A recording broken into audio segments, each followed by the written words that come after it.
میں اب دعوت خطاب دینے جا رہا ہوں۔ علامہ اقبال کی ایک تڑپ تھی اور موجودہ زمانے میں بھی جب ہم دیکھتے ہیں تو حالات وہی ہیں۔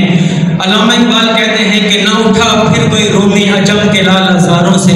وہی آب و گل ایراں وہی تبریز ہے ساقی، اور نہ وہ عشق میں رہی گرمیاں، نہ وہ حسن میں رہی شوقیاں، نہ وہ غزنوی میں تڑپ رہی، نہ وہ غم ہے زلف اعجاز میں۔ اور پھر وہ دعا کرتے ہیں یا رب دل مسلم کو وہ زندہ تمنا دے، جو قلب کو گرما دے، جو روح کو تڑپا دے، اور پھر وادی فاراں کے ہر ذرے کو چمکا دے، پھر شوق تماشا دے، پھر ذوق تقاضا دے، اور محروم تماشا کو پھر دیدہ بینا دے۔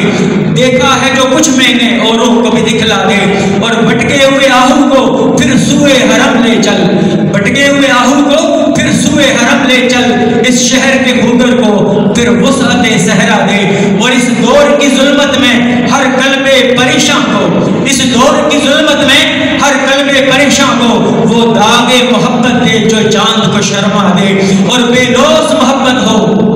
کوئی لالچ نہ ہو، کوئی حرص نہ ہو، بے لوث محبت ہو، بے باک صداقت ہو، سینے میں اجالا کر دل صورت مینا دے، اور میں بلبل نالا ہوں ایک اجڑے گلستان کا، تاثیر کا سائل ہو محتاج کو داتا دے۔ آج کے اس عظیم پروگرام کے اندر میں درس قرآن کے لیے دعوت دیتا ہوں شاگرد رشید شیخ الاسلام ڈاکٹر محمد طاہر القادری مدد العالی، قابل محترم جناب حضرت علامہ ایاز محمود الحسن قادری صاحب کو کہ وہ آئیں اور اپنے خطاب سے ہمیں نوازیں۔ آپ لوگوں کی نعروں کی گونج میں نعرے تکبیر، نعرے رسالت،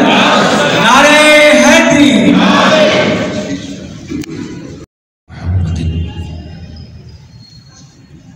رسول نبی الکریم المکین الحلیم الرؤوف الرحیم، اما بعد فاعوذ باللہ من الشیطان الرجیم، بسم اللہ الرحمن الرحیم۔ کیف تکفرون وانتم تتلی علیکم آیات اللہ وفیکم رسولہ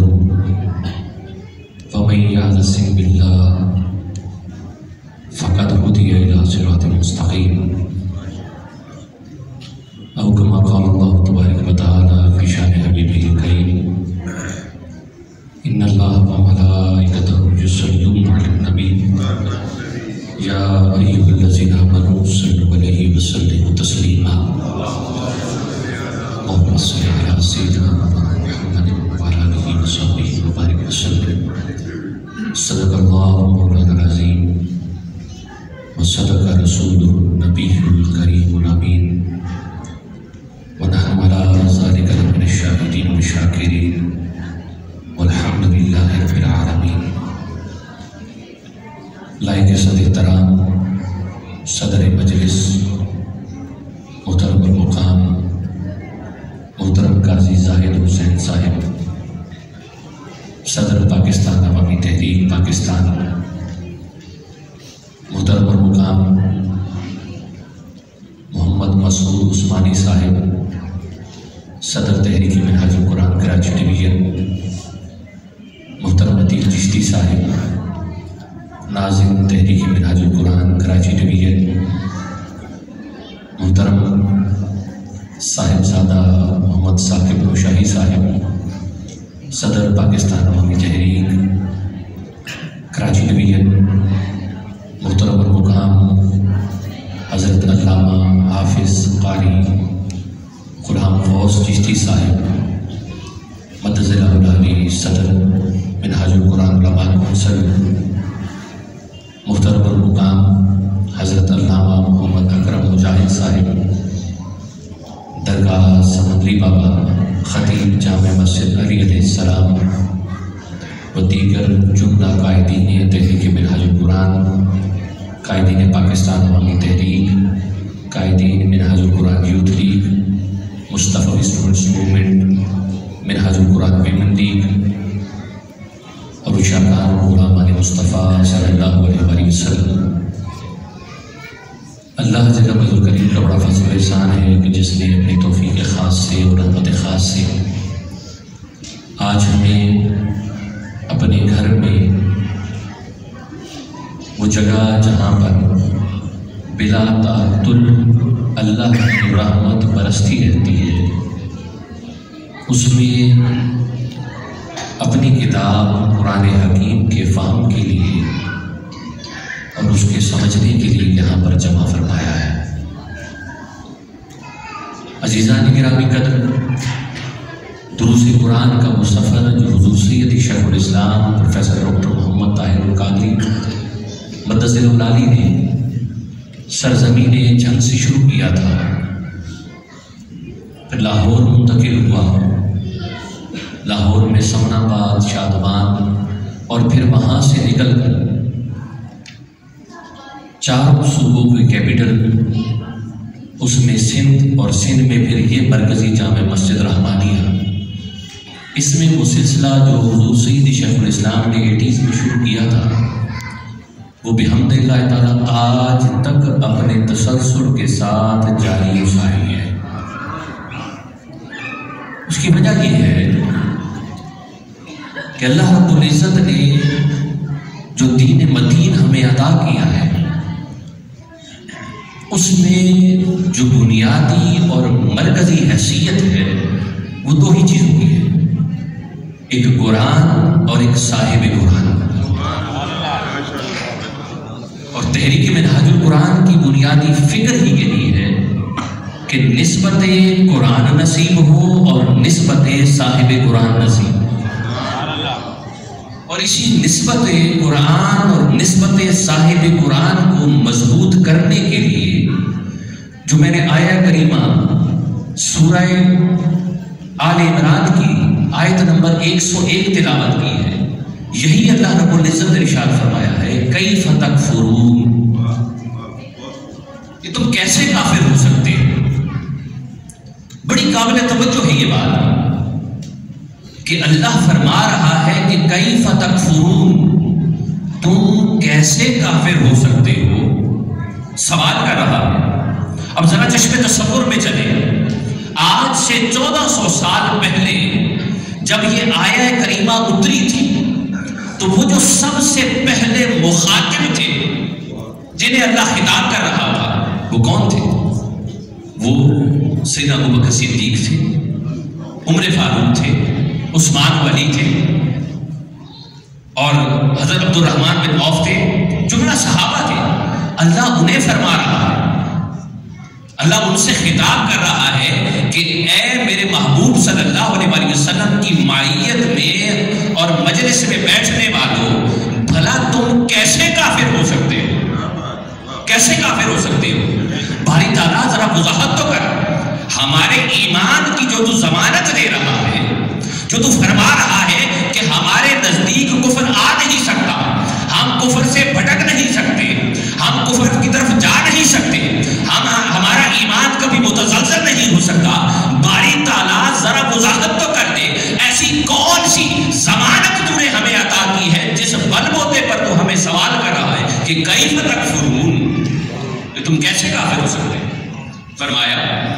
وَأَنْتُمْ تُتْلَى عَلَيْكُمْ آیات اللہ، آیات اللہ، پہلی خوبی یہ ہے کہ اللہ کی آیات یعنی قرآن حکیم تم پر تلاوت کیا جاتا ہے۔ ضمانت ایمان کی جو پہلی شرط تھی یا ایمان کی حفاظت کے لیے جو پہلا سبب بتایا، پہلی بنیاد بتائی، وہ بنیاد یہ بتائی کہ تم پر اللہ کا کلام تلاوت کیا جاتا ہے، تم پر اللہ کا قرآن تلاوت کیا جاتا ہے، تمہاری نسبت قرآن کے ساتھ جڑی ہوئی۔ اور پھر دوسری بات فرمائی وَفِيكُمْ رَسُولُهُ، اور دوسری بات یہ ہے کہ تم ایمان سے ہٹ اس لیے نہیں سکتے کہ میرا رسول تم میں موجود ہے، تمہیں میرے محبوب کی معیت حاصل ہے۔ اور یاد رکھ لیجئے ان دو علامات کو بیان کر کے اللہ رب العزت نے 1400 سال پہلے بیان کر کے لکیر نہیں لگا دی۔ قرآن کا حکم کہیں رکتا نہیں ہے، قرآن کا حکم کہیں ٹھہرتا نہیں ہے۔ اس قرآن کا اگر اس آیت کا تعلق آج ہمارے ساتھ نہ ہوتا تو آج اولن کے قرآن کا حصہ ہی نہ ہوتا، ہم تک یہ آیت پہنچتی نہیں، کیونکہ جس آیت کا امت کے ساتھ تعلق نہیں ہے وہ قرآن کے اندر آ ہی نہیں سکتی ہے۔ قرآن کے اندر آ جانا اس بات کی دلیل ہے کہ یہ قرآن ہدی للمتقین، یہ ہدایت ہے، اور ذالک الکتاب لا ریب فیہ اور یہ وہ کتاب ہے جس میں کسی شک و شبہ کی گنجائش ہی نہیں۔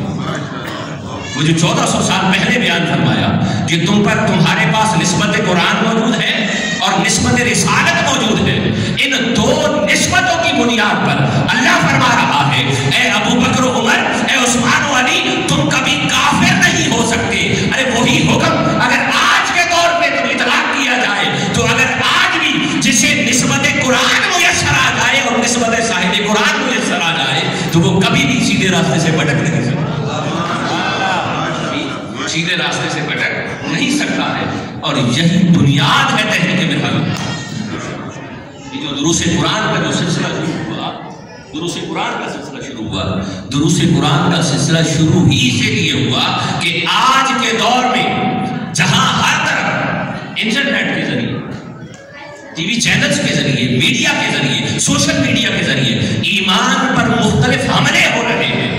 ہمارے ایمان کی ہر طرح سے آزمائش کی جا رہی ہے، ہماری اولادوں کی ایمان خطرے میں ہے، تو اس کی حفاظت کے لیے چونکہ وہ پیغمبرانہ تسلسل تھا، پیغمبرانہ منہج تھا، تو اللہ رب العزت نے حضور شیخ الاسلام کی سرپرستی میں منہاج القرآن یعنی کہ قرآن کا راستہ عطا کیا کہ آج کے دور میں بھی ایمان کی حفاظت کی ضمانت رہا۔ جان گرامی قدر، اللہ رب العزت نے ایمان کی ضمانت فراہم کی۔ اب قرآن پر اور صاحب قرآن پر ایمان لانے کا معنی اور مفہوم کیا ہے کہ وہ جو نسبت قرآن ملی، اس نسبت قرآن کا تقاضا کیا ہے؟ اس نسبت قرآن کا پہلا تقاضا یہ ہے کہ اس قرآن پر ایمان لایا جائے، ایمان لایا جائے۔ اور وہ ایمان کیا؟ ایمان کی بنیاد آپ جانتے ہیں کہ پہلی ایمان کے لیے شرط ہے کہ اقرار باللسان وتصدیق بالقلب، دوسری شرط یہ ہے کہ دل سے تصدیق کی جائے، زبان سے اقرار بھی کیا جائے اور دل سے اس کی تصدیق بھی کی جائے۔ یہ ہے ایمان، نسبت قرآن کا پہلا تقاضا کہ قرآن پر ایمان لایا جائے، اس انداز سے لایا جائے کہ قرآن اللہ کی آخری کتاب ہے، قرآن نبی مکرم صلی اللہ علیہ وسلم پر اترنے والی آخری کتاب ہے۔ اللہ رب العزت نے ہدایت کا ابدی ذریعہ جو ہمیں عطا کیا ہے وہ یہی قرآن حکیم ہے۔ اور اس کا دوسرا تقاضا کیا ہے؟ دوسرا تقاضا یہ ہے اس کا کہ اس بات کے لیے اللہ رب العزت نے متوجہ فرمایا سورۃ البقرہ کی آیت نمبر 121 قرآن پر ایمان لانے کا پہلا تقاضا یہ تھا کہ قرآن پر ایمان لانا، نسبت قرآن کا پہلا تقاضا یہ کہ قرآن پر ایمان لانا، اور ایمان لانا یہ کہ اقرار باللسان و تصدیق بالقلب، اور نسبت قرآن کا دوسرا تقاضا یہ ہے کہ جو سورہ بقرہ میں اللہ رب العزت ارشاد فرما رہا ہے الذین آتیناہم الکتاب، کہ وہ لوگ جنہیں میں نے یہ اپنی کتاب عطا کی، کتاب یعنی قرآن حکیم عطا کیا، جنہیں میں نے، جن کی طرف، جن کے لیے میں نے یہ قرآن حکیم بھیجا ہے، الذین آتیناہم الکتاب یتلونہ حق تلاوتہ۔ دوسرا نسبت قرآن کا تقاضا یہ ہے کہ تلاوت قرآن کا حق ادا کیا جائے، تلاوت قرآن کا حق ادا کیا جائے، یہ نسبت قرآن کا دوسرا تقاضا ہے۔ پہلا تقاضا یہ کہ ایمان لایا جائے، دوسرا تقاضا یہ کہ قرآن کی تلاوت کا حق ادا کیا جائے، اور قرآن کی تلاوت کا حق ادا کرنے والے اسی کے معنی بعد فرمایا یتلونہ حق تلاوتہ اولئک یؤمنون بہ، وہی لوگ ہیں جو تلاوت کا حق ادا کرنے والے ہیں، یہی وہ لوگ ہیں جو اس پر ایمان رکھتے ہیں، اس پر ایمان رکھتے ہیں۔ اب جو لوگ ایمان رکھتے ہیں وہ تلاوت کا حق ادا کرتے ہیں۔ تلاوت کا حق ادا کرنا کیا ہے؟ کہ قرآن حکیم کو اس انداز سے پڑھنا کہ وہ ہماری زندگیوں کے اندر ڈھل جائے، ہم اپنی زندگیوں کو قرآن میں ڈھال لیں، ہمیں قرآن اپنی سیرت میں دکھائے۔ آج اگر ہم بنظر غائب جائزہ لیں تو ہم میں سے الا ماشاءاللہ، میں سب کی بات نہیں کرتا، استثناء ہر جگہ ہوتا ہے، الا ماشاءاللہ جس ماحول میں ہم جی رہے ہیں، جس ماحول میں ہم سانس لے رہے ہیں، اس میں اکثر گھر ایسے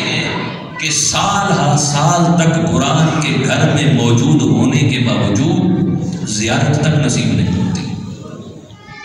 اور پھر خال ایسے ان میں سے کچھ چند ایسے ہوں جو ہفتے بعد یا رمضان المبارک کے 1 مہینے میں ختم قرآن کر لیتے یا قرآن سن لیتے ہوں گے، پھر ان میں سے چند ایسے ہوں گے جو روزانہ باقاعدہ تلاوت کرتے ہوں گے۔ عزیزان مکرم، ہم سب ایک فیملی کے روپ میں تھے، ہم سب انالیسس کریں اپنے آپ کو، ہم جو منہاج القرآن کے دعوے دار ہیں ہم کہاں کھڑے ہیں؟ ہم میں سے کتنے ہیں جو روزانہ قرآن حکیم کی تلاوت کرتے ہیں؟ پھر ہم میں سے وہ کتنے ہیں جو روزانہ تلاوت کرتے ہیں پھر اس کا معنی اور مفہوم بھی سمجھتے ہیں؟ ہم تو اللہ ماشاءاللہ اس دور سے گزر کے آئے ہیں کہ جس دور میں اب بھی ہو سکتا ہے ایسا ہو کہ مولانا صاحب جب جمعے کا خطاب کرنے رہتے ہیں حصول برکت کے لیے ایک قرآن کی آیت تلاوت کر لیتے ہیں اور آخر تک سوائے قصے کہانیوں کے اس قرآن کا ترجمہ تک نصیب نہیں ہوگا، اللہ ماشاءاللہ۔ یہ ہمارا قرآن کے ساتھ تعلق ہے۔ قرآن کہہ رہا ہے کہ الذین یتلونہ حق تلاوتہ الذین آتیناہم الکتاب یتلونہ حق تلاوتہ، کہ وہ لوگ جنہیں اللہ نے یہ قرآن بھیجا ہے، جن کے لیے، جن پر اتارا ہے، جن کے لیے اتارا ہے، وہ قرآن کی تلاوت کا حق ادا کرتے ہیں، اور یہی لوگ حق تلاوتہ اولئک یؤمنون بہ، وہ بھی اس پر ایمان لانے والے ہیں۔ اب ہم سوال کے نشان کو کھڑا کریں، اگر ہم دعوے دار منہاج القرآن ہیں، دعوے دار تعلق نسبت قرآن ہیں، تو ہم نسبت قرآن میں کہاں کھڑے ہیں؟ اسی کے مان بعد اللہ رب العزت نے ایک اور بات فرمائی ہے، اسی آیت کریمہ سورہ بقرہ ہے آیت نمبر 121، فرمایا وَمَن یکفر بہ، اور جو اس چیز کا کفر کرتا ہے، کفر مانا انکار کرتا ہے، اب یہاں پھر وہ کفر نہیں ہوگا، وہ کفر نہیں ہوگا، بلکہ جس بات کا بیان ہو رہا ہے قرآن پر ایمان لانے کا اور اس کی تلاوت کا حق ادا کرنے کا، یعنی کہ گویا جو قرآن کی تلاوت کا حق ادا نہیں کرتا، فرمایا فَأُولَئِكَ هُمُ الْخَاسِرُونَ، وہی خسارے والا، وہی خسارے والا۔ آئیے ذرا اپنی زندگیوں کا ایک جائزہ لیں کہ ہم کہاں کھڑے، ہم حق کا تلاوت ہی اس میں کھڑے ہیں یا ہم الخاسرون اس میں کھڑے ہیں؟ عزیزان گرامی قدر، آج ہم پر بہت بڑی بھاری ذمہ داری ہے، بہت بھاری ذمہ داری ہے۔ آج کے درس قرآن میں، کیونکہ درس قرآن کا تسلسل ملک حضرت علامہ مفتی ملک محمد اعجاز صاحب کا تسلسل تھا، عمرے پہ گئے ہوئے تو میرے خدمت اور یہ سعادت میرے نصیب میں آ گئی، میں یہ پیغام دینا چاہتا ہوں، یہی پیغام دینا چاہتا ہوں۔ تسلسل تو وہی رکھے گا، جاری وہی رہے گا، لیکن اللہ نے جو خدمت مجھے اور آپ کو سب کو ایک جیسی عطا کی ہے، وہ جو منہاج القرآن کی نوکری عطا کی ہے، اس کا تقاضا یہ ہے کہ ہم کسی دوسرے کو دعوت دینے سے پہلے اس منہاج قرآن کو خود اپنی زندگی میں لے کر، اب یہی پیغام اللہ رب العزت نے ہم لوگوں کے لیے، میں سمجھتا ہوں کہ ہم لوگوں کے لیے دیا۔ سورہ فاطر ہے آیت نمبر 32 ہے، فرمایا الذین آتیناہم الکتاب، وہ لوگ جنہیں میں نے اپنی یہ کتاب دی، یعنی کہ قرآن دیا، وہ کیا؟ الذین اصطفیناہم من عبادنا، جنہیں میں نے یہ قرآن دیا ہے انہیں میں نے اپنے بندوں میں سے چن لیا،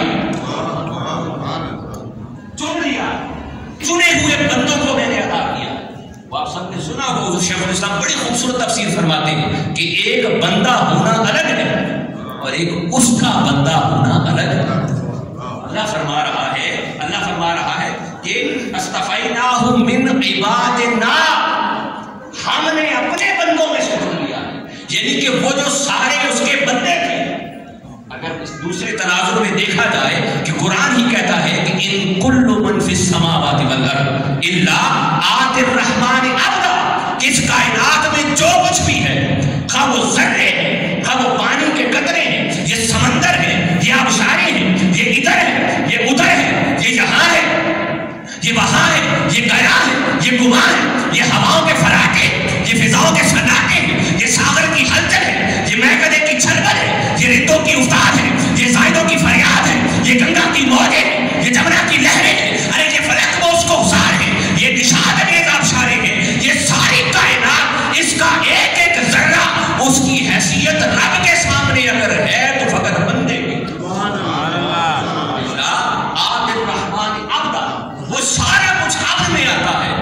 اللہ نے کتنا کرم کیا، اس ساری مخلوقات میں سے ہمیں چن کر انسان بنایا، پھر انسان بنا کر پھر ہمیں تکریم بخشی اور اعلان کیا لقد خلقنا الانسان فی احسن تقویم، اے انسان میں نے تمہیں بہت خوبصورت پیدا فرمایا۔ پھر انسان پیدا کر کے پھر امت مصطفیٰ میں پیدا کر پھر امت مصطفیٰ میں پیدا کر کے ساتھ یہ قرآن دے دیا، قرآن دے کے پھر ساتھ نسبت منہاج القرآن بھی دے دی، نسبت منہاج القرآن بھی دے دی۔ اب کہہ رہا ہے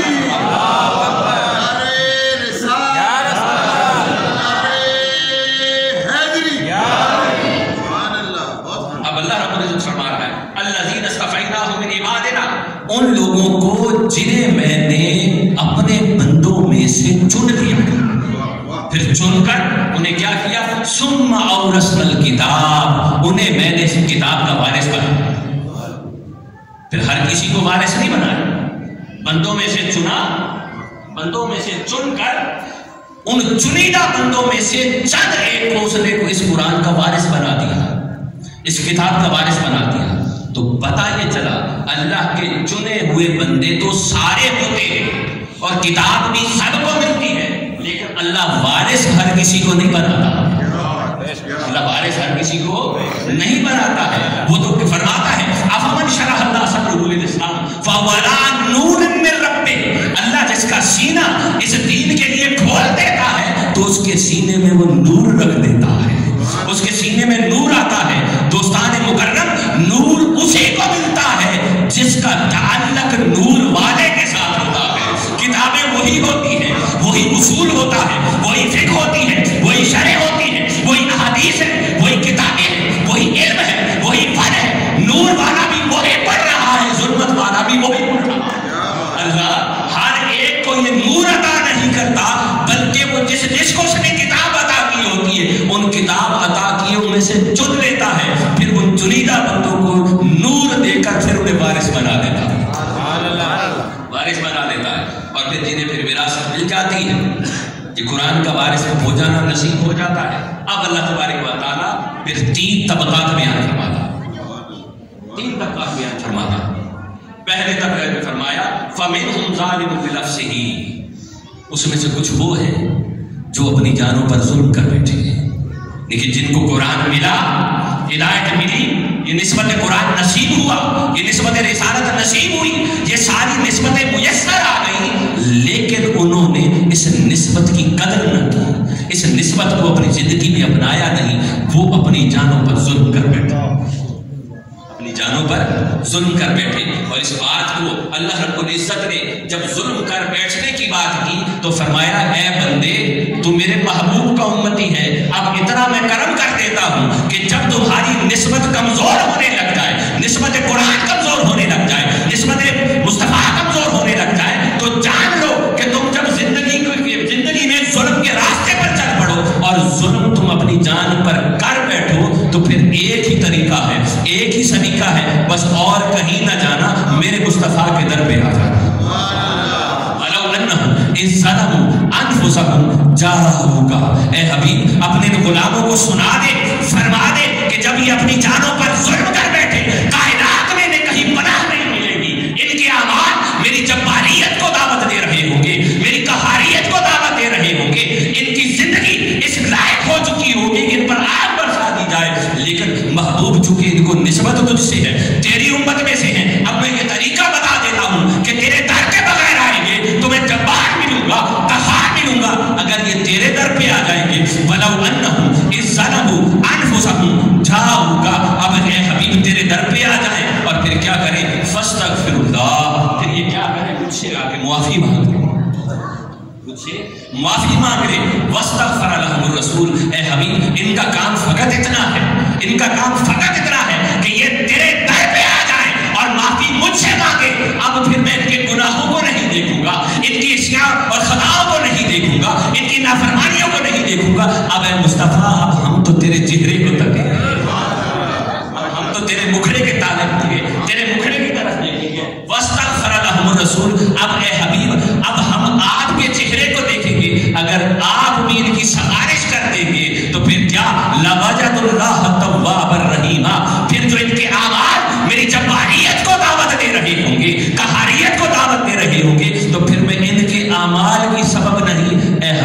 تیری مسکراہٹ کی سبب انہیں لوجد اللہ تواب الرحیم، میں انہیں توبہ قبول کرنے والا بھی ملوں گا اور پھر انہیں رحم کرنے والا بھی ملوں گا۔ یہ تو صرف توبہ لینے کے لیے آئے ہوں گے میرے پاس اے حبیب، چونکہ تمہیں میں نے وما ارسلناک الا رحمت للعالمین کی شہادت کی ہے، تو تیری رحمت کے صدقے توبہ ان کے مانگنے پر دوں گا اور رحمت تیرے صدقے عطا کروں گا، رحمت تیرے صدقے عطا کروں گا۔ عزیزان گرامی کا پھر دوسرے طبقے کے بعد کا فرمایا کہ وَمِنْهُمْ مُقْتَصِدٌ، اور وہ کچھ وہ ہیں جو اوسط درجے کے ہیں، درمیانے درجے کے ہیں، نہ وہ زیادہ گناہ کی طرف جاتے ہیں اور نہ وہ زیادہ وہ نیکی کی طرف جاتے ہیں۔ پھر تیسرا پھر فرمایا وَمِنْهُمْ سَابِقٌ بِالْخَيْرَاتِ بِإِذْنِ اللَّهِ، اور تیسرا طبقہ وہ ہے جو اللہ رب العزت کی بارگاہ میں حسنات میں بھی بہت آگے ہے، خیرات میں بھی بہت آگے ہے۔ تو یہ سارا بیان فرما کے اس کی بنیاد یہ رکھی ثم اورثنا الکتاب، کہ ان سب کو میں نے کتاب کا وارث بنایا ہے، اور یہ کتاب کا وارث بن جانا اتنا بڑا عظیم مرتبہ ہے کہ اللہ فرما رہا ہے ذالک هو الفضل الکبیر، یہ اللہ کا بہت بڑا فضل۔ عزیزان مکرم، جس نسبت کو، جس مقام کو اللہ فضل کبیر تعبیر کر رہا ہے، ایک میرا آپ کا علم اور فہم ہے، ایک میرا آپ کا بڑائی کا معیار ہے، فضل کا معیار ہے، اور ایک اس ذات کا معیار ہے جو ساری کائنات کا پالک ہے، ایک جسے ہم کہتے ہیں کہ یہ بہت بڑا مرتبہ ہے، اور ایک رب فرما رہا ہے ذالک هو الفضل الکبیر، یہ بہت بڑا رب کا فضل ہے۔ عزیزان گرامی، کل آج اس درس قرآن میں ہمیں اس بات پہ فخر ہونا چاہیے کہ آج کے اس پرفتن دور میں ہمیں اللہ رب العزت نے حضور شیخ الاسلام کی نسبت سے اللہ کی اس کتاب کی وراثت عطا کی۔ کام سب کر رہے ہیں، ہر کوئی اپنی اللہ نے جس کو جتنی توفیق دی ہے، جس انداز سے توفیق دی ہے لیکن کر رہے ہیں، لیکن قرآن کی انسائیکلوپیڈیا کسی سے نہیں لکھوایا، عرفان القرآن کسی کے پاس سے نہیں آیا۔ یہ اورثنا الکتاب کا فیضان ہے کہ اس نے کتاب تو سب کو عطا کی ہے لیکن وارث کسی ایک کو بتایا، وارث کسی ایک کو بتایا۔ ہم بڑے خوش نصیب ہیں کہ آج کے دور میں ہمیں اللہ رب العزت نے حضور شیخ الاسلام کی یہ نسبت عطا کی ہے۔ آئیے آج اس بات کا یہ عہد کر کے اٹھے اللہ کے گھر میں کہ باری تعالیٰ جو تو نے ہمیں اتنا بڑا فضل کبیر عطا کیا ہے، ہمیں اس کی قدر کرنے کی بھی توفیق عطا فرما، اس کی پہچان بھی عطا فرما، اور یہ جو نسبت عطا کی ہے اس نسبت کے سائے میں دنیا اور آخرت عطا فرما۔ اب آئیے آخر میں یہ دوبارہ عرض کر دیتا ہوں کہ اللہ رب العزت نے وہ جو دو باتیں فرمائیں، دو باتیں کہ کیف تکفرون وانتم تتلی علیکم آیات اللہ، کہ تم پر اللہ کی آیات تلاوت ہوتی ہے۔ حضور شیخ الاسلام نے یہ پہلا